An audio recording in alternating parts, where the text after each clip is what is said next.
Hi friends, வணக்கம். Welcome to trending சமையல். Friends, இன்றைக்கி வீடியோவில் நம்மளோட வீட்டில் டெய்லி நமக்கு யூஸ் ஆகிற மாதிரி நிறைய யூஸ்ஃபுல்லான டிப்ஸ் வந்து ஷேர் பண்ணியிருக்கேன். வீடியோ ரொம்ப யூஸ்ஃபுல்லாக இருக்கும். வீடியோ வந்து ஸ்கிப் பண்ணாமல் பாருங்கள். வீடியோக்குள்ளே போகிறதுக்கு முன்னாடி நேற்று வந்து நம்ம சேனலில் ஒரு வீடியோ போட்டிருந்தோம். நம்ம சேனலில் வந்து கிவ் அவே அனௌன்ஸ்மெண்ட் வந்து கொடுத்துருந்தேன் அந்த வீடியோவில்.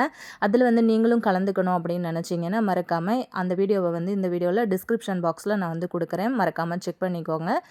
வின்னருக்கு வந்து கொடுக்குற கிஃப்ட்டில் இருந்து என்னென்னலாம் ரூல் நீங்கள் வந்து ஃபாலோ பண்ணணும் எல்லா டீட்டெயிலும் அந்த வீடியோவில் நான் ஷேர் பண்ணியிருக்கேன். நீங்களும் கலந்துக்கணும்னு நினச்சிங்கன்னா மறக்காமல் செக் பண்ணிவிட்டு கமெண்ட் பண்ணுங்கள். இப்போ நம்ம வீடியோக்குள்ளே போகலாம். ஃபர்ஸ்ட் இப்போ என்னன்னு சொல்லிட்டு பார்க்கலாங்க. இந்த மாதிரி கொண்டக்கடலெல்லாம் நம்ம வந்து ஊற வைக்க மறந்துட்டோம் அப்படின்னா அவசரத்துக்கு நம்ம ஊற வைக்கிறதுக்கு இந்த மாதிரி ஹாட் பாக்ஸ் வந்து யூஸ் பண்ணிக்கலாம். இந்த ஹாட் பாக்ஸ் வந்து பார்த்திங்கன்னா அவசரத்துக்கு நம்ம வேலையை ரொம்ப ஈஸியாக்கிறோம். பார்த்திங்கன்னா ஒரு 7:30 மணிக்காக நான் வந்து ஊற வச்சுருக்கேன். ஒரு அரை மணி நேரத்தில் ரொம்ப சூப்பராகவே எனக்கு வந்து ஊறி வந்திருந்தது. தண்ணி வந்து நல்ல கொதிக்கிற தண்ணியாக இருக்கணும். அடுப்பில் இருந்து அப்படியே எடுத்து நீங்கள் டைரெக்டாக ஹாட் பாக்ஸில் வந்து ஊற்றி விட்டுருங்க.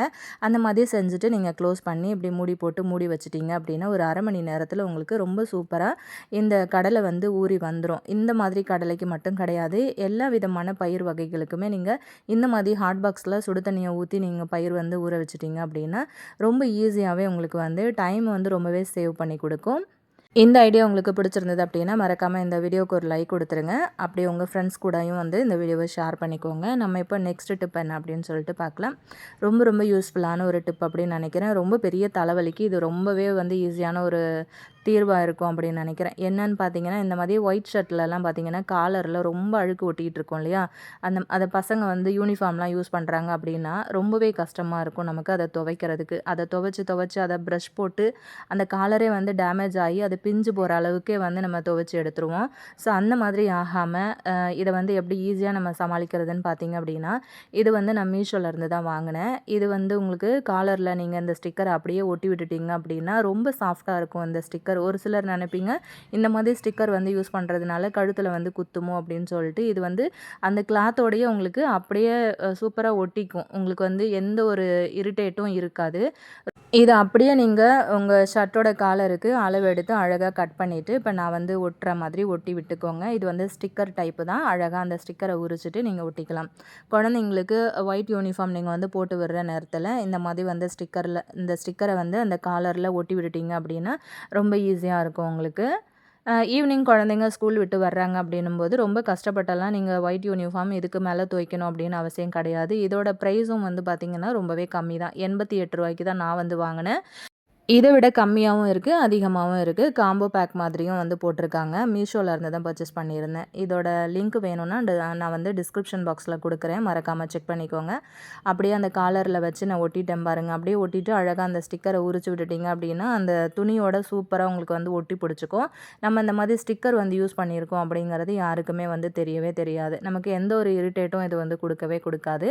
அப்படியே கிளாத் எப்படி இருக்கோ அதே மாதிரியே நல்லா சாஃப்டாக வந்து பிடிச்சிக்கும் பாருங்கள். இந்த மாதிரி வந்து ஒட்டி விட்டுட்டு அழகாக இந்த ஷர்ட்டை வந்து வியர் பண்ணிக்கலாம். அதுக்கப்புறம் நீங்கள் வந்து வாஷ் பண்ணுறதுக்காக ரிமூவ் பண்ணுறீங்க அப்படின்னா அழகாக அந்த ஸ்டிக்கரை மட்டும் நீங்கள் தனியாக உரித்து எடுத்துக்கிட்டீங்க அப்படின்னா உங்களுக்கு வந்து உங்களோட ஒயிட் ஷர்ட்டில் அந்த காலரில் வந்து எந்த ஒரு கரையும் அழுக்குமே வந்து இருக்கவே இருக்காது. பார்த்திங்கன்னா உங்களுக்கு தெரியும். இப்போ அது வந்து அழுக்காக இருக்கு இல்லையா, ஸோ நான் அதை வந்து உரித்து காட்டுறேன் பாருங்கள். அப்படியே நம்ம வந்து இதை எடுத்து அப்படியே சுருட்டி நம்ம வந்து டஸ்ட்பினில் வந்து போட்டுடலாம். இதை வந்து நம்ம ரீயூஸ் பண்ண முடியாது. ஒரு தடவை ஒட்டிட்டு திரும்ப வந்து தூக்கி போட்டுற வேண்டியதுதான். அதுக்கப்புறம் உங்களுக்கு அந்த ஒயிட் கலர் ஷர்ட் வந்து துவைக்கிறது ரொம்ப ஈஸியாக இருக்கும் அப்படின்னு நினைக்கிறேன். ஸோ இதுக்கு மேலே காலரை வந்து கஷ்டப்பட்டு துவைக்கணும் அப்படின்னு கஷ்டப்படாதீங்க. இந்த ஐடியா பிடிச்சிருந்ததுன்னா நீங்களுமே இந்த ப்ராடக்ட்டை வந்து பர்ச்சேஸ் பண்ணி யூஸ் பண்ணுங்கள். அதே மாதிரி உங்கள் ஃப்ரெண்ட்ஸ் அண்ட் ஃபேமிலி மெம்பர்ஸ்க்கும் வந்து இந்த வீடியோ வந்து ஷேர் பண்ணுங்கள். நெக்ஸ்ட் டிப் என்னன்னு சொல்லிட்டு பார்க்கலாம். இந்த மாதிரி புளியெல்லாம் நம்ம வந்து வாங்கி வச்சு ஸ்டோர் பண்ணுவோம் இல்லையா, அந்த புளியில் இருக்கக்கூடிய அந்த புளியங்கொட்டைன்னு சொல்லுவோம்ல, அது எல்லாத்தையுமே வந்து ரிமூவ் பண்ணிவிடுங்க. அதே மாதிரி அந்த நாரெல்லாம் இருக்கும்ல, அது எல்லாத்தையுமே ரிமூவ் பண்ணி வெயிலில் காய வச்சு எடுத்துக்கோங்க. அப்போ தான் வருஷக்கணக்காக கூட நம்ம வந்து வச்சு யூஸ் பண்ணிக்கலாம்.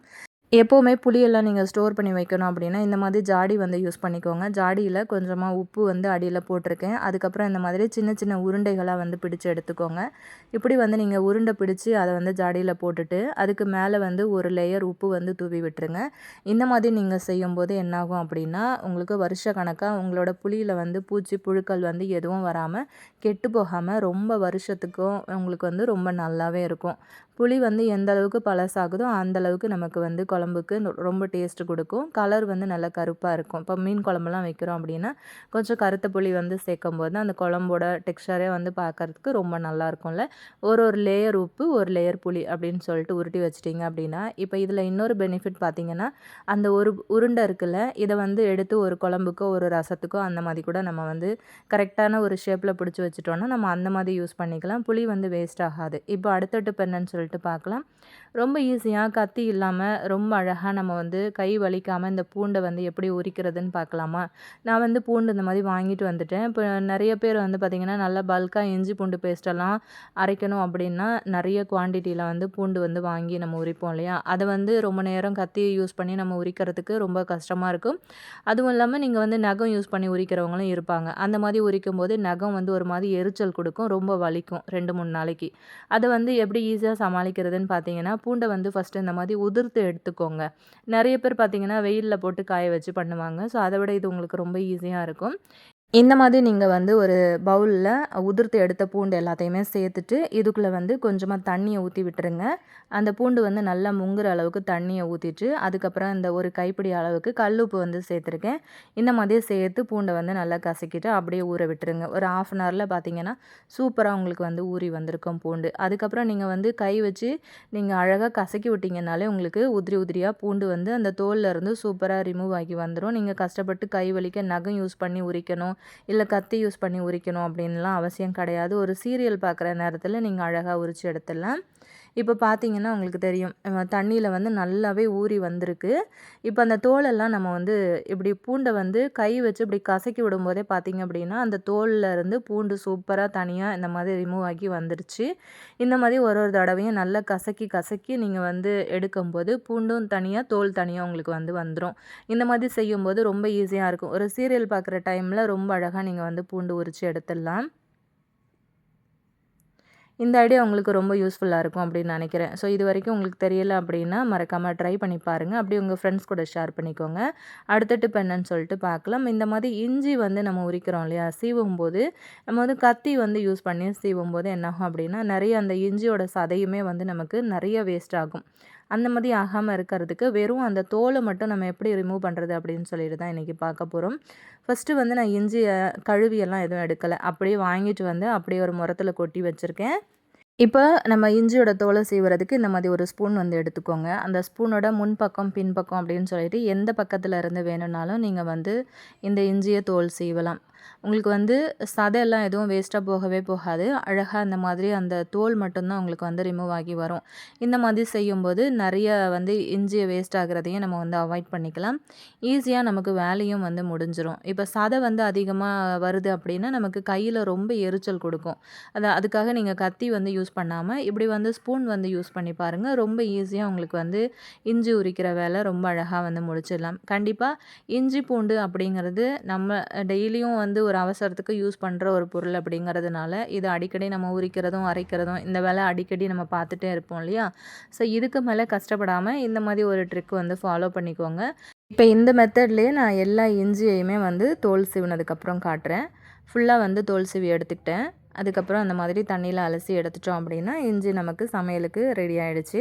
ஸோ கண்டிப்பாக இந்த ஐடியா உங்களுக்கு ரொம்ப யூஸ்ஃபுல்லாக இருக்கும் அப்படின்னு நினைக்கிறேன். மறக்காமல் நீங்களுமே ட்ரை பண்ணி பாருங்கள். அப்படியே உங்கள் ஃப்ரெண்ட்ஸ் கூடயும் வந்து ஷேர் பண்ணிக்கோங்க. இப்போ நம்ம அடுத்த டிப் பார்க்கலாம். வீடியோ ஸ்டார்டிங்கில் நான் சொன்ன மாதிரி சேனலில் வந்து கிவ் அவே போயிட்டுருக்கு. ஸோ மறக்காமல் நீங்களும் கலந்துக்கணும்னு நினச்சிங்கன்னா நம்ம நேற்று போட்ட வீடியோவில் அதுக்கான ரூல் எல்லாமே வந்து சொல்லியிருக்கேன். என்ன கிஃப்ட்டு வந்து நம்ம கொடுக்க போகிறோம் அப்படிங்கிறதையுமே அந்த வீடியோவில் காமிச்சிருக்கேன். ஸோ வேணும் அப்படின்னா மறக்காமல் டிஸ்கிரிப்ஷனில் லிங்க் இருக்குது, கிளிக் பண்ணி செக் பண்ணிக்கோங்க. இப்போ நம்ம அடுத்த டிப் பார்க்கலாம். கிச்சனில் இருந்து பாத்ரூம் வரைக்கும் நம்ம ஈஸியாக க்ளீன் பண்ணுறதுக்கு சூப்பரான ஒரு க்ளீனிங் டிப் பார்க்கலாமா? இந்த மாதிரி ப்ளீச்சிங் பவுடர் வந்து எடுத்துக்கோங்க. ஒரு 2 ஸ்பூன்லேருந்து 3 ஸ்பூன் அளவுக்கு வந்து எடுத்துக்கோங்க. இதில் வந்து ஒரு பெரிய எலுமிச்சம்பழத்தை கட் பண்ணி சாறு பிழிஞ்சு சேர்த்துருக்கேன். இது கூடவே வந்து ஒரு 2 ஸ்பூன் அளவுக்கு சோடா மாவு வந்து சேர்த்துக்கோங்க. அது கூடவே கொஞ்சமாக வினிகர் வந்து சேர்த்துக்கோங்க. சேர்த்துட்டு இது எல்லாத்தையுமே நல்லா மிக்ஸ் பண்ணி எடுத்துக்கோங்க. இப்போ ரொம்ப சூப்பராக உங்களுக்கு ஒரு பேஸ்ட் மாதிரி வந்து இது கிடைக்கும். பாத்ரூமில் நம்ம யூஸ் பண்ணுற இந்த மாதிரி பக்கெட்டெல்லாம் வந்து பார்த்திங்கன்னா ரொம்பவே உப்பு கரை படிஞ்சு ஒரு மாதிரி பச்சை பச்சையாக அந்த பாசி எல்லாம் படிஞ்ச மாதிரி இருக்கும். இதை வந்து அவ்வளோ சீக்கிரத்தில் நம்மளால் தேய்ச்சி க்ளீன் பண்ணிட முடியாது. இதுவே நீங்கள் மாதக்கணக்கில் க்ளீன் பண்ணாமையே வந்து விட்டு வச்சிட்ருக்கீங்க அப்படின்னா அதெல்லாம் ரொம்ப கஷ்டமாக இருக்கும். ஒரு அவசரத்துக்கு நம்மளால் தேய்ச்சி கழுவ முடியாது. பொறுமையாக தேய்ச்சாலுமே கை ரொம்ப வலியை எடுத்துக்கும். இதை வந்து ரொம்ப ஈஸியாக க்ளீன் பண்ணுறதுக்கு தான் நம்ம இன்றைக்கி இந்த லிக்விட் வந்து ரெடி பண்ணியிருக்கோம். இப்போ நான் வந்து உங்களுக்கு க்ளீன் பண்ணி காட்டுறேன் பாருங்கள். இந்த பக்கெட் வந்து எந்த அளவுக்கு உப்பு தண்ணி கரைப்பட்டு இருந்துச்சு அப்படிங்கிறத நான் ஃபுல்லாக காமிச்சிருப்பேன். இப்போ அந்த உப்பு தண்ணி கரைப்பட்ட எல்லா இடத்துலையுமே இந்த மாதிரி அந்த பேஸ்ட்டில் ஃபுல்லாக அப்ளை பண்ணி விட்டுருங்க. கரை இருக்கிற எல்லா இடங்கள்லையுமே இந்த பக்கெட்டு ஃபுல்லாக நான் வந்து அப்ளை பண்ணியிருக்கேன். கையில் வந்து மறக்காமல் க்ளவுஸ் போட்டுக்கோங்க. ஒரு சிலருக்கு வந்து ஒத்துக்காமல் இருக்கும் இந்த மருந்து.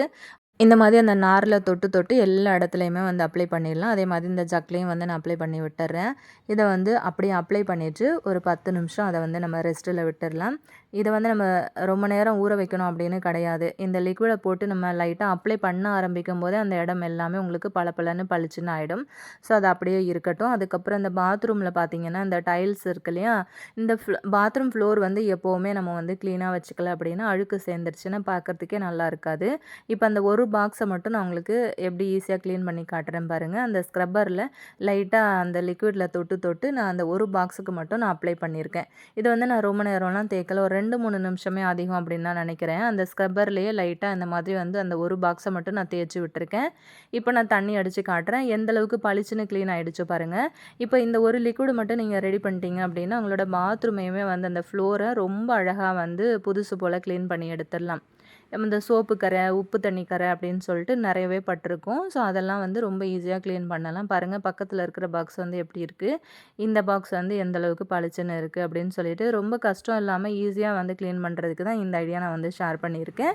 இப்போ ஃபைனலாக அந்த பக்கெட்டும் வந்து உங்களுக்கு பார்க்கும்போது தெரியும். எந்த அளவுக்கு நான் முன்னாடி காட்டும்போது பார்த்துருப்பீங்க எந்த அளவுக்கு உப்பு தண்ணி கரை வந்து பிடிச்சிருந்தது அப்படின்னு சொல்லிட்டு ஒயிட்டாக இருந்தது. இப்போ பாருங்கள் நல்ல பளபளன்னு பளிச்சுன்னு ஆயிடுச்சு. ஸோ இந்த ஐடியா உங்களுக்கு ரொம்ப யூஸ்ஃபுல்லாக இருக்கும்னு நினைக்கிறேன். இப்போ பாத்ரூமுக்கு மட்டும் கிடையாது, நம்ம கிச்சனில் அந்த சிங்க் ஏரியா இருக்கு இல்லையா, ஸோ அதுலேயும் பார்த்திங்கன்னா இந்த உப்பு தண்ணி கரை அப்படிங்கிறது அந்த பிரச்சனை எப்போவுமே இருக்கும். ஸோ அங்கேயும் வந்து ரொம்ப ஈஸியாக நம்ம இந்த பேஸ்ட்டு மட்டும் யூஸ் பண்ணி அழகாக க்ளீன் பண்ணலாம். இந்த பக்கெட்டே பார்த்திங்கன்னா நல்லா புதுசு போல் மாறிடுச்சு. இப்போ நம்ம சிங்க் ஏரியாவை க்ளீன் பண்ணலாம். எப்போவுமே வந்து பாத்திரம் கழுவுனதுக்கப்புறம் ஒரு மாதிரி எண்ணெய் பிசுக்கு கரையோடு இருக்கும் இல்லையா, இதை வந்து ஈஸியாக க்ளீன் பண்ணுறதுக்கு இந்த லிக்விடு இதை வந்து நீங்கள் வாரத்தில் ஒரு தடவையோ இல்லை 2 தடவையோ கூட இந்த பேஸ்ட்டை அப்ளை பண்ணிவிட்டு அதுக்கப்புறம் நீங்கள் வந்து இப்படி தேய்ச்சி கழுவி விட்டீங்க அப்படின்னா எந்த ஒரு பேட் ஸ்மெல்லும் கூட உங்களுக்கு வந்து வராது. அதே மாதிரி உங்களோட சிங்க்கும் வந்து பார்க்குறதுக்கு நல்லா பளிச்சுன்னு புதுசு போல் இருக்கும். எல்லா இடத்துலையுமே இந்த மாதிரி அப்ளை பண்ணி விட்டுருங்க. இன்றைக்கி நான் ஷேர் பண்ணின எல்லா டிப்ஸும் உங்களுக்கு ரொம்பவே யூஸ்ஃபுல்லாக இருக்கும்னு நினைக்கிறேன். நான் மறுபடியும் சொல்கிறேன், நம்ம சேனலில் வந்து கிவ் அவே போயிட்டுருக்கு. இன்றைக்கி இந்த வீடியோவில் இருந்து தான் நான் வந்து ஸ்டார்ட் ஆகுது. ஸோ மறக்காமல் நீங்கள் வந்து கலந்துக்கணும் அப்படின்னு நினச்சிங்கன்னா வீடியோ வந்து ஃபுல்லாக பாருங்கள். நல்லா டீட்டெயிலான கமெண்ட் வந்து ஷேர் பண்ணுங்கள். மறக்காமல் உங்கள் ஃப்ரெண்ட்ஸ் கூடயும் வந்து இந்த வீடியோவை ஷேர் பண்ணுங்கள். அதே மாதிரி இந்த வீடியோவுக்கு லைக் பண்ண மறக்காதீங்க. சேனலையும் வந்து மறக்காமல் சப்ஸ்கிரைப் பண்ணிக்கோங்க. நேற்று போட்ட கிவ் அவேக்கான வீடியோட லிங்க் நான் டிஸ்கிரிப்ஷனில் கொடுக்குறேன். மறக்காமல் செக் பண்ணுங்கள். நெக்ஸ்ட் ஒரு வீடியோவில் பார்க்கலாம் ஃப்ரெண்ட்ஸ். தேங்க்யூ.